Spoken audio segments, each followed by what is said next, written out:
Bismillah, assalamualaikum warahmatullahi wabarakatuh. Alhamdulillah, wa nasta'inu wa nastaghfiruh, wa na'udzubillahi min shururi anfusina wa min sayyiati a'malina, may yahdihillahu fala mudilla lahu wa may yudlil fala hadiya lahu. Amma ba'du. Perkenalkan, nama saya Muhammad Alfian Saputra, bisa dipanggil Alfian. Saya berasal dari Junior School, tepatnya kelas 8 dan tepatnya lagi di kelas 8C. Ini saya bakal kasih tahu panduan lengkap zakat dalam Islam. Jadi zakat adalah salah satu dari 5 rukun Islam, kewajiban suci yang menghubungkan seorang hamba dengan Allah dan sesama manusia. Panduan ini membahas secara rinci definisi, hukum, keutamaan, syarat, serta ketentuan zakat mal dan zakat fitrah. Jadi nanti saya bakal membahas tentang definisi, hukum, keutamaan, syarat, serta zakat mal dan zakat fitrah. Yang pertama, definisi zakat. Secara bahasa, zakat berasal dari dua makna utama dalam bahasa Arab. At-taharah, kesucian dan kebersihan jiwa serta harta, an-nama, pertumbuhan dan perkembangan yang penuh berkah. Secara istilah syar'i, zakat adalah penunaian kewajiban pada harta yang khusus dengan cara yang khusus. Disyaratkan telah memenuhi haul, masa 1 tahun, dan nishab, ukuran minimal harta wajib zakat. Istilah penting, muzaki adalah orang yang memiliki harta dan mengeluarkan zakatnya. Harta yang dikeluarkan pun disebut zakat itu sendiri. Dan ketika zakat dikeluarkan, harta pokok akan tumbuh dengan bertambahnya berkah, dan harta yang tersisa pun menjadi bersih dari syubhat. Yang kedua adalah hukum dari zakat. Zakat adalah kewajiban bagi kewajiban agama yang wajib ditunaikan dan merupakan rukun Islam. Dan yang ketiga, kewajiban ini ditegaskan oleh 3 sumber hukum Islam. Sumber pertama itu tadi ada dari dalil Al-Quran, sumber kedua ada dari dalil As-Sunnah, dan sumber ketiga dalil Ijma. Dari yang dalil Al-Quran disebutkan di Quran surat Al-Muzammil ayat 20 yang artinya seperti ini: dan dirikanlah sholat, tunaikanlah zakat. Perintah zakat dalam Al-Quran hadir berulang kali, sejajar dengan perintah mendirikan sholat. Dan dalil sunnah mengatakan seperti ini di hadis Bukhari 8 dan Muslim 16. Rasulullah SAW bersabda, Islam dibangun di atas 5 tonggak: syahadat, sholat, zakat, haji, dan puasa Ramadan atau rukun Islam. Dan ketiga, dalil ijma. Ibnu Qudamah berkata, kaum muslimin di seluruh negeri bersepakat bahwa zakat itu wajib. An-Namawi menambahkan bahwa hal ini telah menjadi kesepakatan bulat umat Islam. Al-Majmu' 5/326. Ancaman bagi yang enggan membayar zakat. Dalam Quran surat At-Taubah ayat 34-35, yang artinya, dan orang-orang yang menyimpan emas dan perak dan tidak menafkahkannya pada jalan Allah, maka beritahukanlah kepada mereka bahwa mereka akan mendapat siksa yang pedih pada hari dipanaskan emas perak itu dalam neraka jahanam, lalu dibakar dengannya dahi mereka, lambung, dan punggung mereka. Konsekuensi di dunia: seorang yang menolak membayar zakat padahal ia meyakini kewajibannya adalah tergolong orang fasik. Seseorang yang meninggalkan kewajiban agama secara sengaja dan terang-terangan. Ancaman di akhirat: harta yang ditimbun akan menjadi alat menyiksa di akhirat. Emas dan perak yang dihording akan dipanaskan di neraka jahanam dan digunakan untuk membakar dahi, lambung, dan punggung pemiliknya sebagai balasan atas keserakahan mereka. Menahan zakat bukan sekedar pelanggaran hukum fikih. Ini adalah dosa besar yang diancam dengan azab yang pedih di akhirat kelak. Keutamaan zakat sejajar dengan sholat. Dalam Al-Quran, zakat kerap disebut beriringan dengan sholat, menandakan kedudukan yang sangat tinggi dalam Islam. Quran surat Al-Baqarah ayat 110. Rukun Islam ketiga. Zakat adalah salah satu dari 5 tonggak bangunan Islam yang kokoh atau rukun Islam.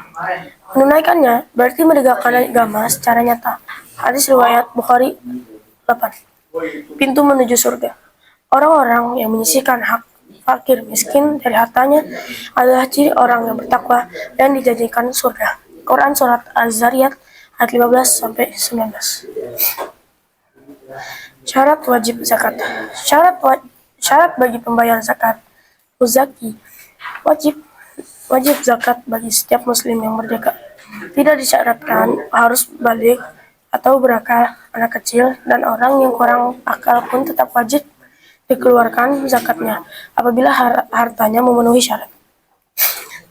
Jenis harta yang wajib dizakati: atsman, emas, perak, dan mata uang yang berlaku. Hewan ternak, unta, sapi, dan kambing dengan ketentuan nisab masing-masing. Hasil pertanian seperti gandum, kurma, anggur, dan tanaman kebutuhan pokok lainnya. Syarat harta yang wajib dizakati: yang pertama, dimiliki secara sempurna oleh pemiliknya. Yang kedua, termasuk harta yang berkembang, produktif atau berpotensi. Yang ketiga, telah mencapai nisab, batas maksimal. Yang keempat, telah membaca haul, bertahan selama 1 tahun hijriah. Yang kelima, merupakan kelebihan dari kebutuhan pokok pemilik dan keluarga. Ketentuan zakat mal. Berikut adalah ciri, rincian, nisab, dan besaran zakat untuk berbagai jenis harta. Yang pertama, jenis harta emas. Nisabnya adalah 20 dinar atau 85 gram emas murni 24 karat. Besar zakat yang dikeluarkan adalah 2,5%. Yang kedua, perak 200 dirham atau setara dengan 595 gram perak murni. Dan besar zakatnya yang harus dikeluarkan adalah 2,5%. Yang ketiga, mata uang, penghasilan atau simpanan. Nisabnya setara nisab perak atau emas sekitar 6 juta.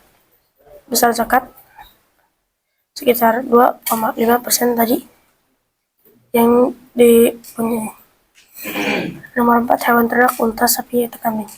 Nisabnya adalah unta 5 ekor, sapi 30 ekor, kambing 40 ekor. Besar zakatnya ada ketentuannya. Yang kelima, hasil pertanian. Nisabnya 5 wasak atau 720 kilo. Besar zakatnya 10% irigasi gratis atau 5% irigasi berbayar. Yang keenam, jenis barang adalah barang dagangan. Nisabnya setara nisab perak atau emas sekitar 6 juta. Besar zakatnya 2,5%. Jenis harta yang ketujuh yaitu harta karun atau rikas. Nisabnya tidak disyaratkan maupun haul. Besar zakatnya 20%. Catatan: semua harta di atas memperhatikan haul 1 hijjah, kecuali zakat hasil pertanian yang dikeluarkan setiap kali panen. Perhitungan zakat barang dagangan sama dengan nilai barang plus uang dagang plus piutang yang diharapkan atau utang yang jatuh tempo. Ketentuan zakat fitrah. Yang pertama, pengertian dan dasar hukum. Zakat fitrah adalah sedekah wajib yang ditunaikan setiap muslim saat selesai dari bulan Ramadan. Rasulullah SAW mewajibkan satu sak kurma atau gandum di setiap muslim, merdeka maupun budak, kecil maupun dewasa. Hadis riwayat Bukhari dan Muslim. Yang kedua, siapa yang wajib dan kadar pembayaran. Wajib bagi setiap muslim yang mampu, yaitu memiliki kelebihan makanan pada malam dan siang hari. Kepala keluarga wajib membayar untuk seluruh tanggungannya, termasuk istri. Kadar zakat adalah 1 sak atau sama dengan 2,5 sampai 3 kilo makanan pokok, beras, kurma, gandum. Yang ketiga, waktu pembayaran. Waktu afdolnya mulai terbit fajar hingga menjelang sholat Id. Waktu yang dibolehkan 1 atau 2 hari sebelum Id, sebagaimana dilakukan Ibnu Umar.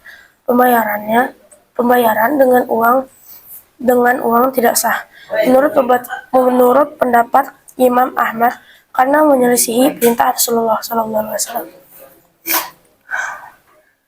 8 golongan penerima zakat mustahik. Yang pertama adalah dalil dari 8